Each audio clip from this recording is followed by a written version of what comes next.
Good morning, everyone. Greetings to our audio and YouTube listeners. Several weeks ago, we spoke of the public message of La Salette and the character of Maximin. Today, we'll talk about the character of Melanie, the primary bearer, guardian, and publisher of the Great Secret. The children were loyal to one another until the end.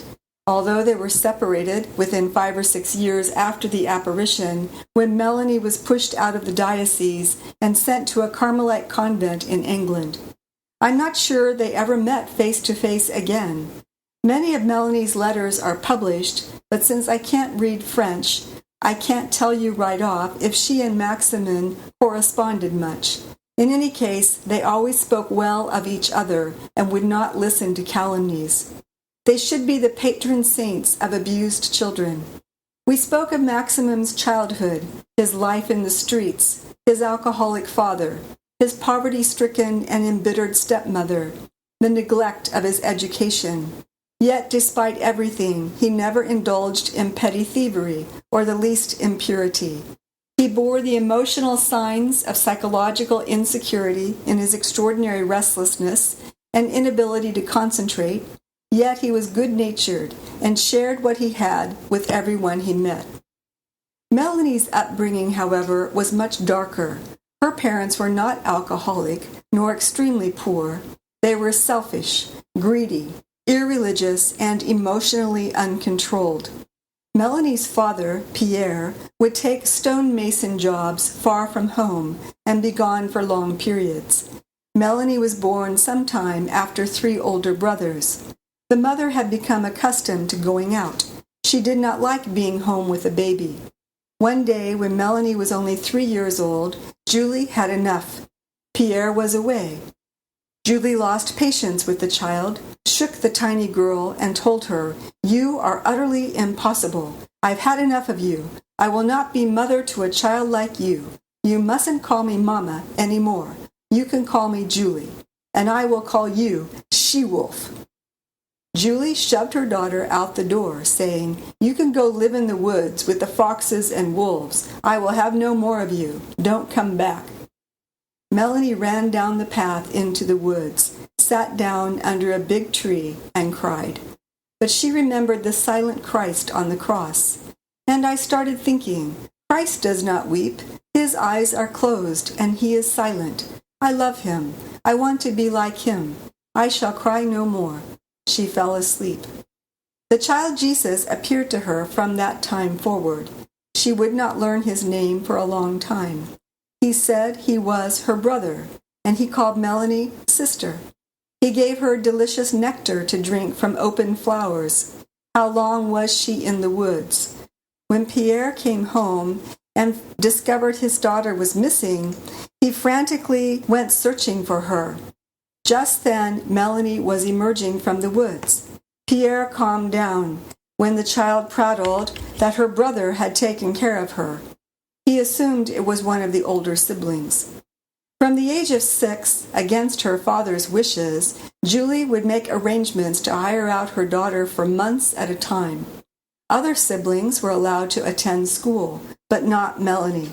She was left alone in the wind and the rain on the alpine slopes to care for animals. But her brother came often to instruct her, and sometimes he brought, quote, our mother. Melanie was accustomed to suffering, so she eagerly drank in lessons of the Passion of Christ and the value of offering up one's sufferings. Souls from purgatory would visit her and ask her for prayers and sacrifices. Once her employers insisted that she sleep in the family bed. In her innocence, she had no idea that he planned to molest her, but heaven instructed her to sleep in her own bed. This made the employer very angry, and he became violent. But young Melanie stood firm. Just as he was about to beat her, she found herself out in the barn. We know about her childhood because after the great apparition of La Salette, when Melanie was 14, she was told to write her biography. Decades later, she wrote to Father Roubaud, When she saw a copy of her childhood biography, quote, "I do not understand how I can possibly have written some of those things. It makes me blush to the roots of my hair. Truly at the time I was an open book, for I believed I was like everybody else, or that everybody else was like me." Her parents wouldn't take her to church, but her brother brought her Holy Communion from time to time. At the age of 10, Jesus asks her what favor she desires. She asked to share in his crucifixion. She is the youngest stigmatist on record, and after a while she asked the Blessed Virgin to take away the outward signs, but leave her with the pain. This was granted, but not always. Until the end of her life, the wounds would bleed from time to time. Thus we have witnesses. And there is still a relic of the cloth of the stigmata. At sporadic intervals, when Melanie lives at home, Julie constantly calls her a wicked child. Melanie, who never lies, believes her mother and is always praying for the grace to be good and stop causing her mother pain. Melanie had almost no opportunity for social interactions with children her age. She did not know how to play. She is profoundly psychologically abused, and she will be socially inhibited the rest of her life, always apologizing for herself. Jesus does not heal her of these wounds, which actually works very well for dealing with the abuse from clergy that she'll suffer the rest of her life on account of the secret. As she grows older and gains some education from the nuns, she becomes intellectually astute, but her natural demeanor is always to abase herself, to feel worthy of abuse, not to expect to be treated well. Abuse doesn't shake her or take her by surprise. It doesn't send her into depression or into fits of rage. Emotional illness, and there is no question that Melanie was neurotic, had no more effect on her spiritual and intellectual development than a physical illness like asthma or diabetes. Sick persons can carry their cross with virtue or with vice.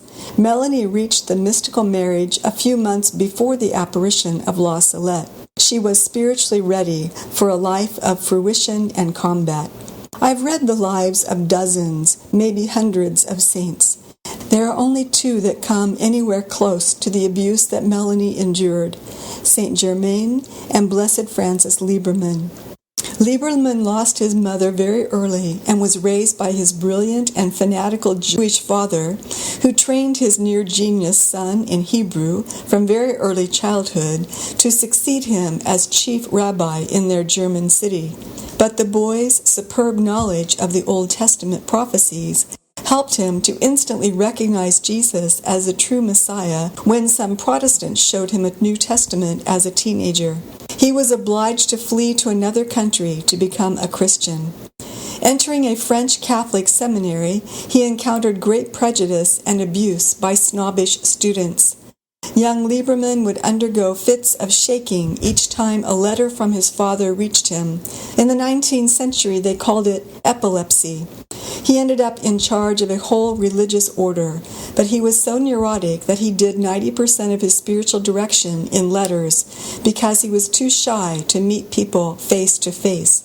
But Melanie's emotional abuse was far more severe, and furthermore, she is on a par with saints who endured martyrdom and torture because she took on the stigmata, extraordinary fasting, chains, and continual penances throughout her long life, hardly eating anything at all in the last years.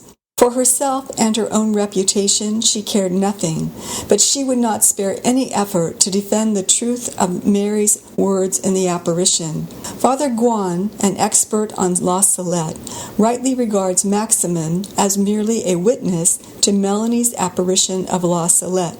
It is Melanie who had been prepared in advance, with many private apparitions and with many penances, to be able to proclaim what will be the absolutely least popular, most apocalyptic, and bitterly contested of all the messages of the Mother of God. There isn't even a runner-up. Nothing can compare with the message of La Salette. Only a giant among saints would have the virtue and the stamina to spend decades at a desk answering letters and refuting distortions of the message. Melanie has to be placed in the lofty category of great prophets with an unpopular message, such as Elijah, John the Baptist, Ezekiel, Jeremiah. They bore the prophetic message, standing up to kings and fellow countrymen, utterly confident that they have been entrusted with the truth of God. Sooner or later, Melanie will be canonized. It might take 5 centuries, like the trial of St. Joan of Arc, for history to sift out the facts and for the Church to admit her guilt in persecuting one who was utterly innocent. The amazing thing to me is that Melanie was bitterly persecuted by bishops before she had released the secret. They feared it with a diabolical fear. It was as if they were possessed by Satan the snake, who dreaded any word from the woman who was destined to crush his head. Clerical Freemasonry was an epidemic in 19th century France. This is the way men advanced in the church. It is now open knowledge that the French Revolution of 1792 that overthrew the Catholic royalty was perpetrated by Freemasons. Many educated, upper-class men, among whom were many churchmen, welcomed the ideals of a nation of tolerance, equality, and liberty, particularly liberty from moral obligations. What better way to influence the common people than to become pastors and preach from pulpits this new quasi-religion in the name of God? It was also an easy career, a comfortable desk pulpit job. It came with responsibility, freedom from manual labor, a generous pension, and, if one was careful to hide it well, one could have women too. Divine Providence ordained that La Salette was in the territory of a saintly and exceptional bishop. Philibert de Bouillard was a hero of the French Revolution. As a young priest, he risked death to stand near the carts of those being taken to the guillotine to give them absolution. He refused the famous oath and offered Mass in hiding places for devout Catholics. 60 years later, in 1846, he was an old man in his 82nd year.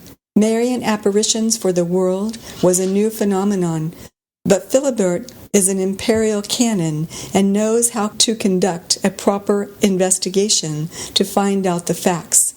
He immediately issues a letter to his priests, telling them not to take sides and not to preach on the apparition from the pulpit. He consults the Holy Father.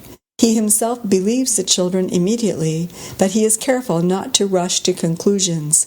After 5 patient years of study and fact-gathering, on the September anniversary, he issued a solemn recognition of the authenticity of the apparition of La Salette.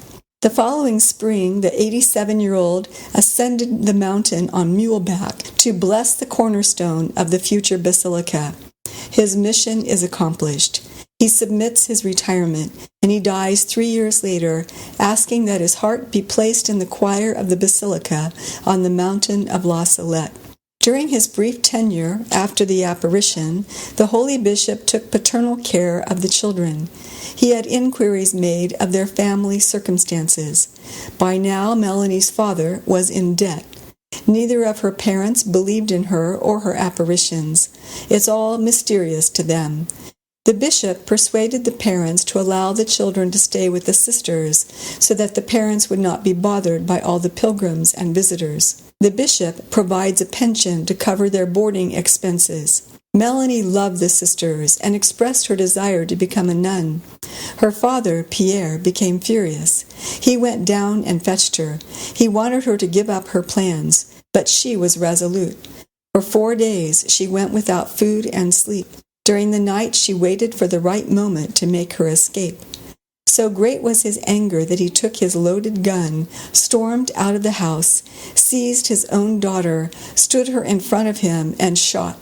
An angel must have guided the bullet, which passed between her arm and her chest and hit the dirt. In his fury he grabbed her and shut her in a cellar for 6 days. A visitor from Paris heard about it. Pierre owed this man 600 francs.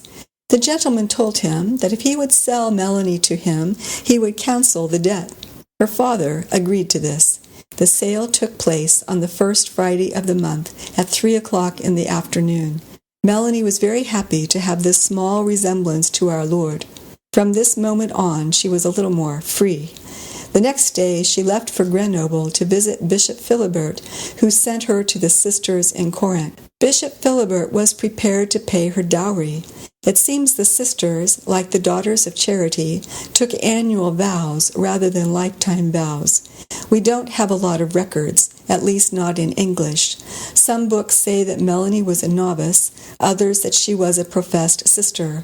All of them say she was held in high regard by the local people, by her religious community, and by the pilgrims who came to listen to her recount the apparition. Bishop Philibert, who wanted to provide priestly ministry for the growing influx of pilgrims, had some small buildings erected on a mountain and asked for volunteers among his parish priests who would be willing to serve the visitors. Was it an actual religious community of men?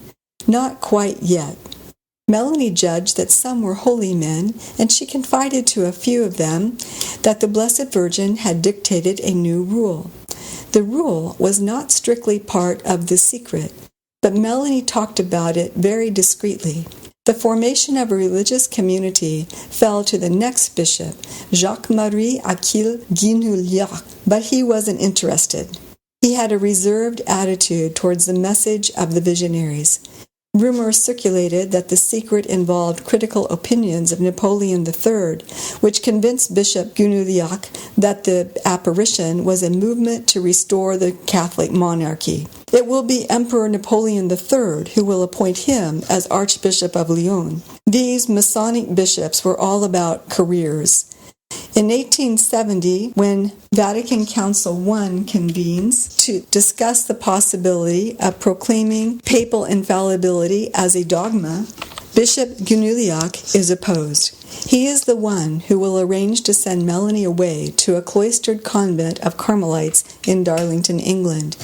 There is a tradition that he died in a lunatic asylum, but I don't have resources to verify this. In any case, he doesn't stay long at La Salette, and Melanie is far away. We'll return to her sojourn in England in a moment. The next bishop, Amand Joseph Fava, will reign for 25 years and act as her nemesis. He will calumniate her. He will not allow her back into her home diocese. He can't shut down the basilica, but he will reinvent the apparition. He has a beautiful statue made for the basilica, according to his own tastes, which disregards the children's description of Mary's clothing and posture. He persecutes the priests who express a desire to follow the rule of Mary and sends them away. He wrote his own constitutions and approved the text with his own authority and brought in men of his own frame of mind, whose preoccupation was to make the basilica a tourist trap to attract donations. Even in 2017, the local people in La Salette are scandalized at the way the shrine is operated. I listened to several testimonies myself firsthand in the presence of a translator. For 150 years, this worldwide community has spread the rumor that Melanie basically invented the secret to keep herself in the limelight. Here's an extract from a book published in 1995, which is extremely typical of the twisting of truth with falsehood to put this innocent woman in a completely bad light. Quote, Maximin never really reformed. Even after the apparition, he kept up his career as the village rascal. Maximin was given the chance to prepare for the priesthood, but he had no vocation for it. He could never concentrate on his studies, and never found a career that he could perform, and evidently he took to drink, just as his father had done. And Melanie's story is even less edifying. She was sent to school, first at the nearby village of Corinth, and later with the Sisters of Providence and Corps. She went eventually to Darlington, England, about as far away from La Salette as she could get, and became a Carmelite postulant, but she didn't make the grade. She transferred to another convent in Marseille, France, but she had no more vocation to the religious life than Maximin did. Well, she seems to have thought that she did, but nobody else agreed with her.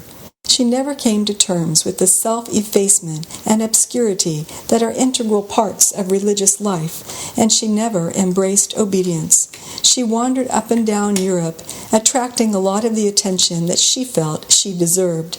She poured out a continuous torrent of abuse against any prelate who didn't treat her like a celebrity. She settled at Castellamare near Naples, and in 1879 she published her secret, or what she said was her secret, in a book of her own that somehow got the imprimatur from the local bishop, but was condemned by Rome. It also consisted largely of personal vituperations against clerics." End quote. In the first conference of La Salette, we showed the true and sinister reason why Maximin was rejected from the seminary, and there is ample testimony that Maximin did not at all follow the alcoholic path of his father. As for being the village rascal, the only story for evidence of his awful behavior was a boyhood prank with a church bell. But the innuendos against Melanie are on a different level, profoundly vicious, because the publication of her secret was truly a reproach to the lives of the clergy, religious, and political leaders. However, it becomes rather comical when authors cannot deny Melanie's prophetic gifts, so they try to divert attention from the supernatural to criticize her for how she expressed her knowledge, as if that too wasn't an impulse of the Holy Spirit. For example, 20 years before the Prussians invaded France and besieged Paris precisely on the anniversary of La Salette, the teenager scratched on her school desk one day, "Prussians, 1870.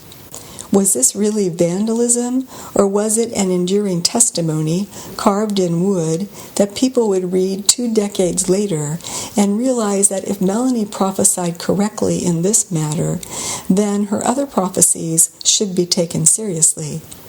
Likewise, these La Salette fathers find fault with her habit of blotting out the word Paris whenever she came across it in a book or on a map. She was a country child, not trained in good manners. It was the impulse of a person swatting a cockroach, and it made a lasting impression on those around her.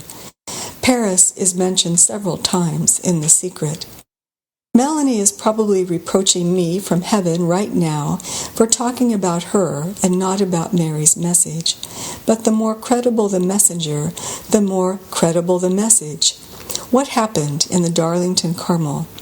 In a pastoral letter to his clergy dated November 4th, 1854, Bishop Gunnouliac wrote, "Although surrounded, since the apparition, with every mark of special attention, Melanie remained several years unaffected by such excesses of admiration. But would it not be surprising if she did not finally become imbued with attachment to her own ideas, which is one of the greatest dangers threatening souls favored with extraordinary graces? Although the community spoke highly of her piety and zeal, we yet deemed it our duty to refuse her admission to the annual vows in order that she might be more efficaciously exercised in the practice of Christian humility and simplicity, which are the necessary and surest preservatives against illusions in the religious life." Archbishop Newsham, an English Roman Catholic priest, a prelate of the Pope, had come on a pilgrimage to La Salette. He dines with Bishop Gunnouliac, who asks him to take Melanie to England to, quote, "protect her humility." 3 days later, on the 20th of September, 1854, Mademoiselle de Brulé, quite beside herself, wrote to a friend of the new event of the day, quote, "Within a few days, the shepherd girl will be living in England. For how long? This departure was so unexpected, so hurried, that I am utterly bewildered by it. It was only after the celebration, that is, of the 8th anniversary of the apparition, that the poor child learned of the trip planned for her. At the time she was about to leave La Salette, yesterday evening, Father Brunud called her to him and acquainted her with the letter from Bishop Gunnouliac, which permitted Archbishop Newsham to take her. She said she would have preferred to go back to her beloved community of Providence at Corinth, as she had requested on several occasions of her bishop." End quote. The Archbishop takes her to the Carmelites in Darlington. They are eager to meet the visionary. How much French has she learned at school? How many nuns speak French? Melanie knows no English. Melanie meets them in the parlor several times. At one point she falls into ecstasy. The nuns bring her inside. Even though she has no dowry, they want her to stay. She is made a lay sister since she can't master Latin, and they can't really form her without a proper novitiate in a common language.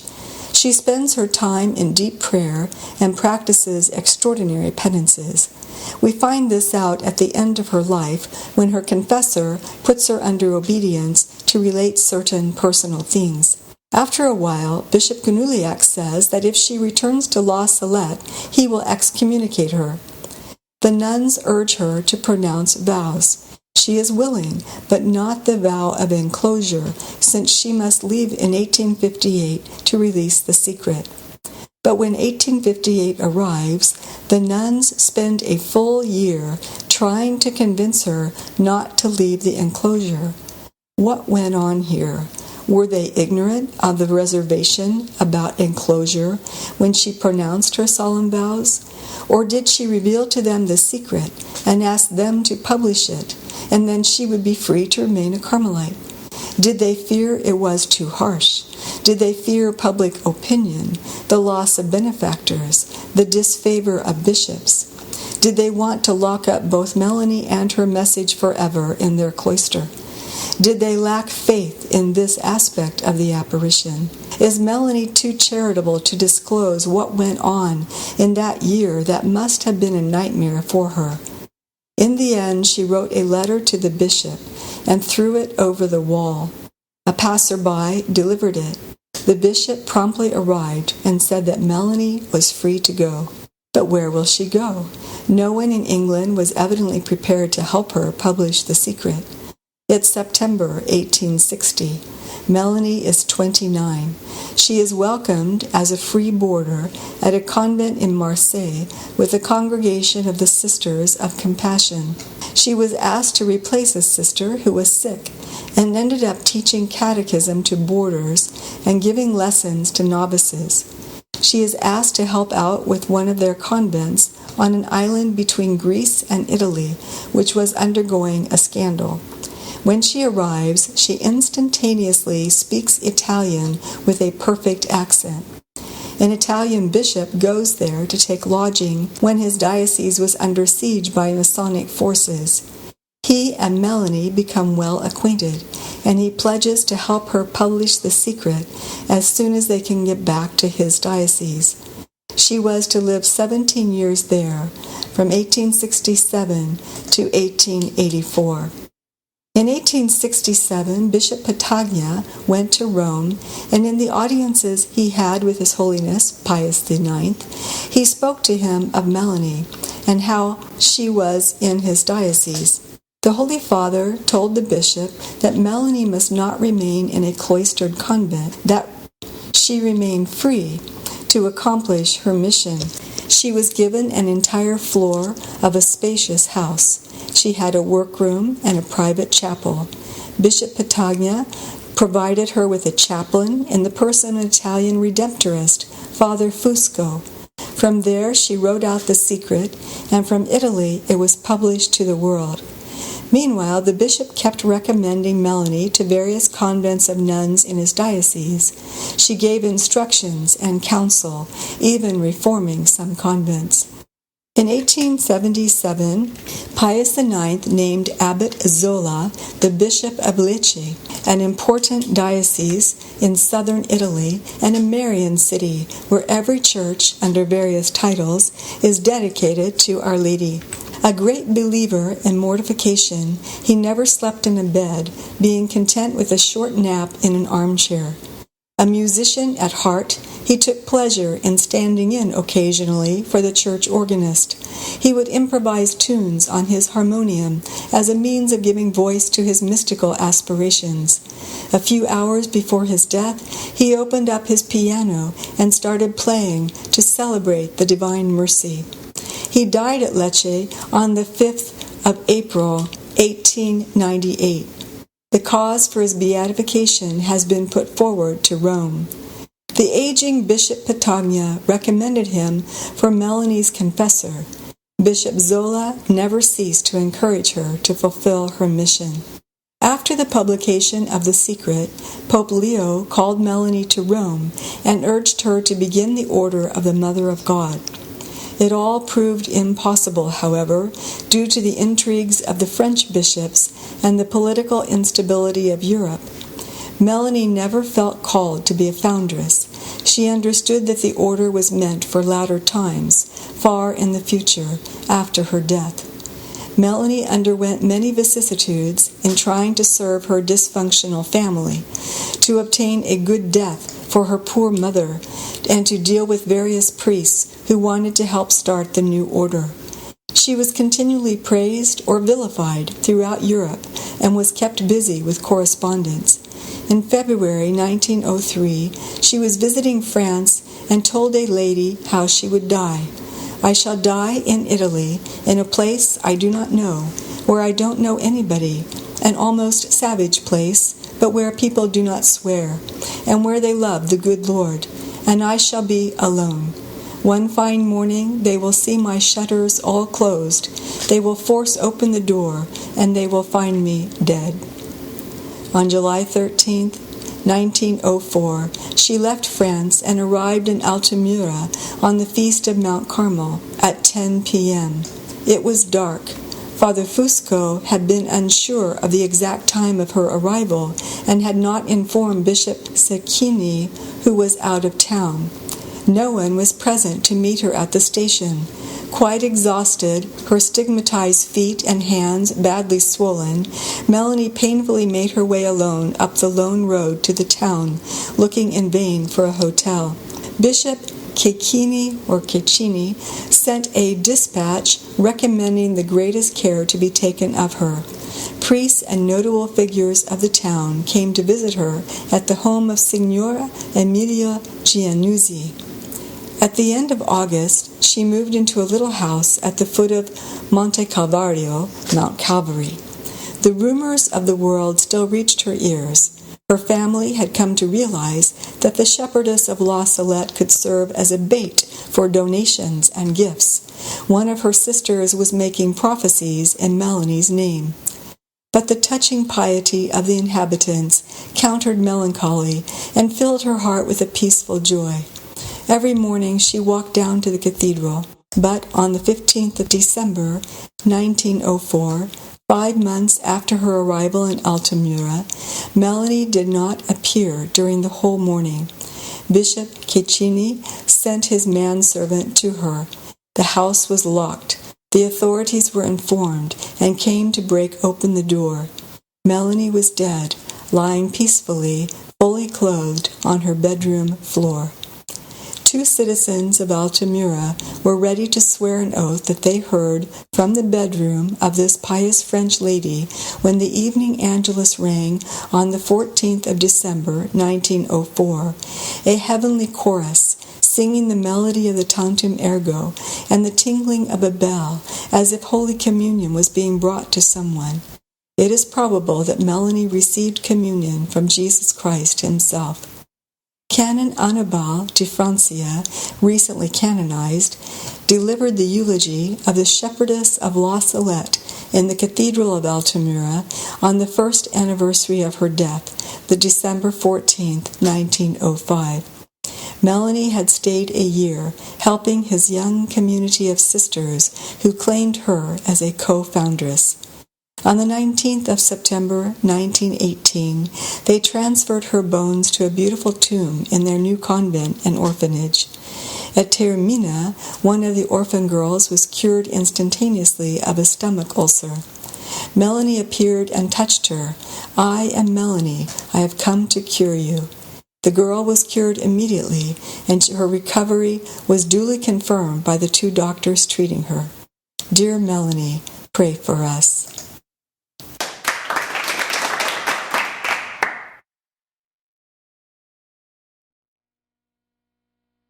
Donc l'association de la Maison de Mélanie a été l'initiative d'un agriculteur converti. Et donc après avoir acheté les biens, les travaux ont été confiés à une association de formation dans la maçonnerie à l'ancienne, c'est-à-dire la limousinerie et la taille de pierre. Et nous avons dû reprendre l'ensemble des bâtiments et la partie extérieure de façon à sécuriser les endroits difficiles, puisque la maison voisine comportait un danger quant à l'accès pour la visite du patrimoine de la maison de Mélanie. Le pignon que vous voyez est en surplomb et il a dû être totalement sécurisé de l'intérieur. On a repris aussi les contreforts dans les bas murs de façon à sécuriser l'endroit. Et donc l'association de la maison de Mélanie est née en 2004 dans l'espoir de faire renaître ce lieu avec la mémoire de celle qui a vu la Sainte Vierge en 1846. Et nous avons eu la chance de pouvoir inaugurer la maison en 2009, au 15 août, et il y avait à cette occasion 450 personnes ici dans ce site. Il y avait Madame le maire, le conseiller général et l'autorité ecclésiastique pour ce jour. Tout le monde a été assez surpris de la qualité de la rénovation.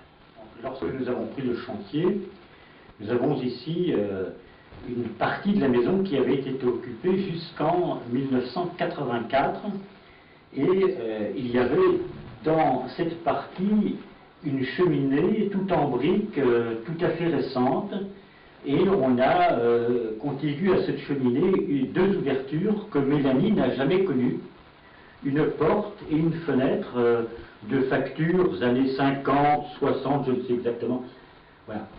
Et nous avons voulu remettre dans cette maison, redonner à Mélanie sa cheminée.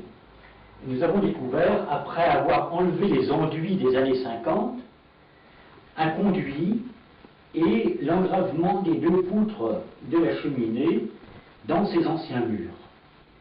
Donc, on a eu le souci de redonner un ensemble à une unité à cette demeure. Il faut savoir aussi qu'elle a brûlé cette maison, ce qui explique la disparition de la cheminée et également le fait que l'ensemble du plafond ne soit pas noirci par la fumée. C'est un plafond qui est totalement rénové, je suppose, après-guerre. Je ne sais pas exactement la date.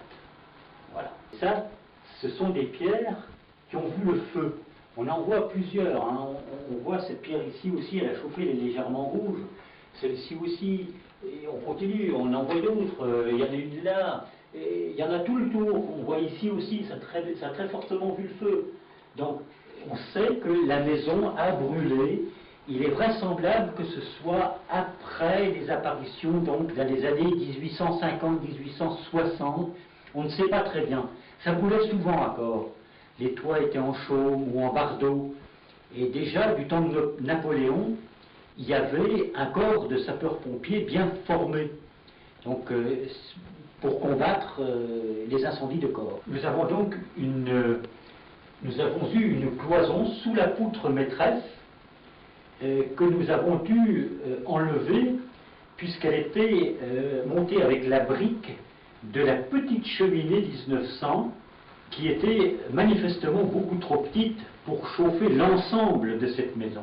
Nous avions donc deux pièces, donc celle qui a été occupée jusqu'en 1984 et puis la partie arrière qui était comme un espèce de cellier ou de débarras où l'on mettait tout et n'importe quoi. Et dans l'ensemble de cette maison, il ne restait aucun mobilier. Tout ce que vous voyez ici, Mélanie ne l'a pas connu. En revanche, il y a cette ancienne porte dans la partie qui n'était pas occupée.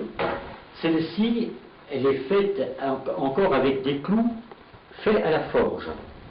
C'est donc une pièce authentique et nous savons très bien qu'il y a tellement longtemps que les clous ne sont plus faits à la forge que Mélanie est passée par cette porte et l'a touchée. Voici donc la porte dont je parlais, elle est vraiment dans son jus. Nous ne la restaurerons pas, elle est certainement assez abîmée, mais nous tenons à la conserver dans son état ancien parce que nous savons que c'est la seule pièce que Mélanie ait touchée. Et nous la garderons intacte. Et la porte à côté, donc plus récente. Par contre, la porte que vous voyez ici, c'est une porte faite à la machine des années 50 ou 60, et le linteau qui est au-dessus, qui est un peu gris, c'est un morceau de béton. Donc on sait très bien, les portes de l'époque n'étaient pas si hautes, et surtout elles ne comportaient aucun linteau en béton. Quant à la fenêtre, elle a été très largement agrandie, même si l'encadrement est en pierre, il n'empêche qu'elle est, elle aussi, de facture 1900. Et cette maison, donc, avait un étage au-dessus. Et donc cette maison avait un grenier, et la porte du grenier, effectivement, est aussi très ancienne, elle est en mélèze, et elle est fabriquée avec des clous faits à la forge, donc elle est aussi très ancienne, et ça servait, ce grenier à foin, de dortoir. Hein.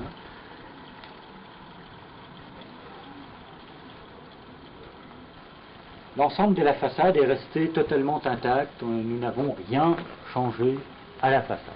Donc la famille était composée de 10 enfants, et il est bien évident que la pièce d'en bas servait de réfectoire, et les uns et les autres, surtout les plus grands, montaient dormir dans le foin. C'est pour ça qu'on appelle ça le dortoir, évidemment. Il y avait une échelle en bois, très sommaire à l'époque. Cette échelle est totalement pourrie, donc nous l'avons enlevée, mais c'était le seul moyen d'accès au grenier. Il y avait donc aussi une chèvre, et il y avait du foin dans le grenier à profusion. La première fois, lorsque je suis entré dans ce bâtiment avec l'architecte, je me suis étonné de ces engravements dans cette poutre. Évidemment, personne ne savait dire pourquoi. Et j'ai posé la question à l'architecte, mais il y avait peut-être autrefois un colombage qui séparait les deux parties de la maison.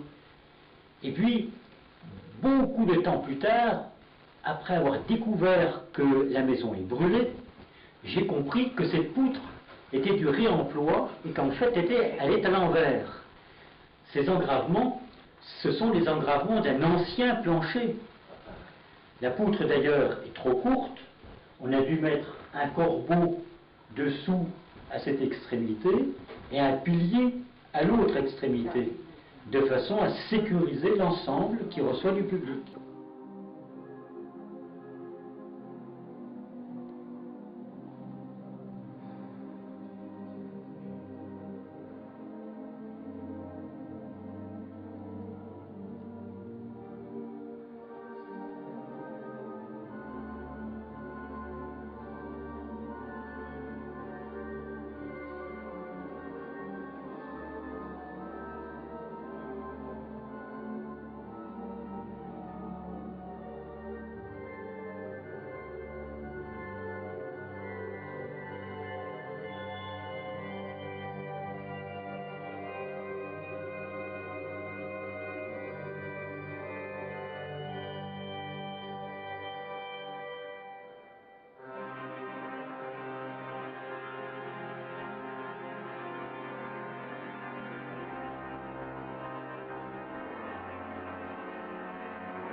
Altamura.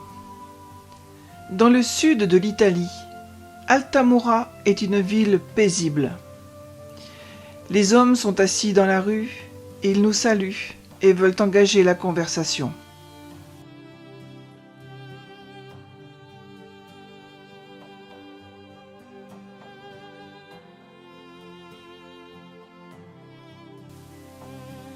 Cette ville est la ville du pain. Les traditions culinaires sont fortes. C'est le seul endroit au monde qui a vu la fermeture d'un McDo qui s'était installé en face d'un fameux petit boulanger. Un film a été tourné pour raconter cette lutte de David contre Goliath.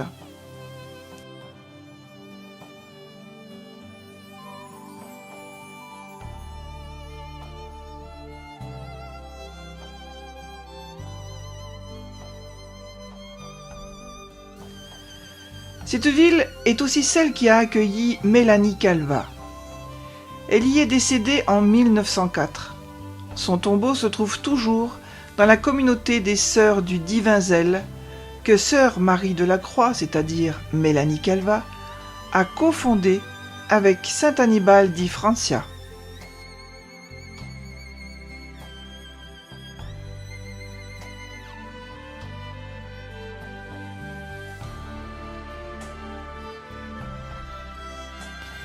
Cet institut est très florissant encore aujourd'hui dans le monde entier. Le père Angelo Sardone, supérieur de la communauté, parle de façon très touchante de Mélanie, la Senora Francese. Pour lui, Mélanie est un phare pour la ville et pour l'humanité. Le père Annibal di Francia, canonisé par saint Jean-Paul II, aimait et avait une grande considération pour Mélanie. Il a prononcé un éloge funèbre émouvant 1 an après la mort de Mélanie. Ce saint prêtre a beaucoup œuvré auprès des enfants et est aussi à l'origine de la communauté des rogationnistes du cœur de Jésus, qui avait pour tâche de vivre et de répandre l'enseignement de Jésus sur la nécessité de la prière pour les vocations et le service des petits et des pauvres, y compris dans les terres de mission.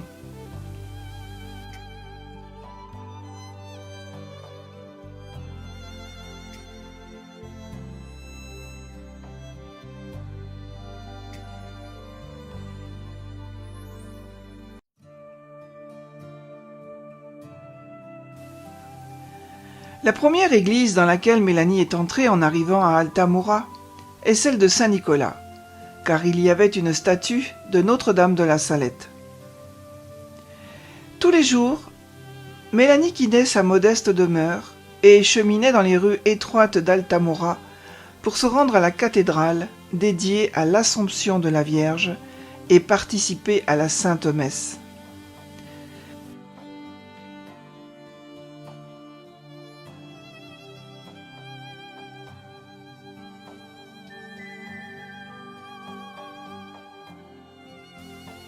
Elle n'aurait manqué pour rien au monde ce rendez-vous d'amour, avec celui qui l'avait appelée dès le début de sa vie, à rester en prière, silencieuse, auprès de sa croix.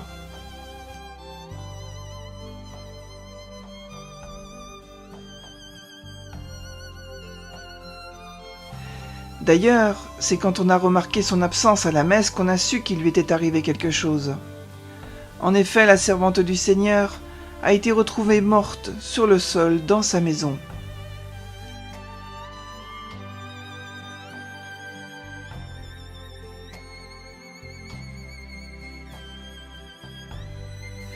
Les habitants d'Altamura connaissent et aiment Mélanie. La voisine âgée qui occupe l'appartement de l'autre côté de la rue est sortie sur son balcon en face de celui de Mélanie pour applaudir le groupe de pèlerins français qui venaient visiter le logis de Mélanie.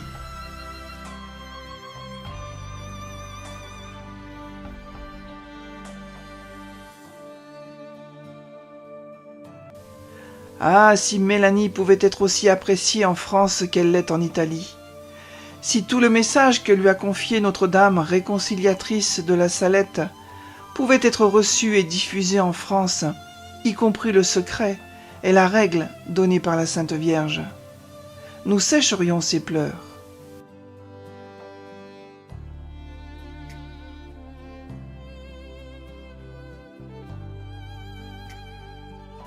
Mais patience, Dieu œuvre et les cœurs s'ouvrent par l'intercession de Notre-Dame réconciliatrice.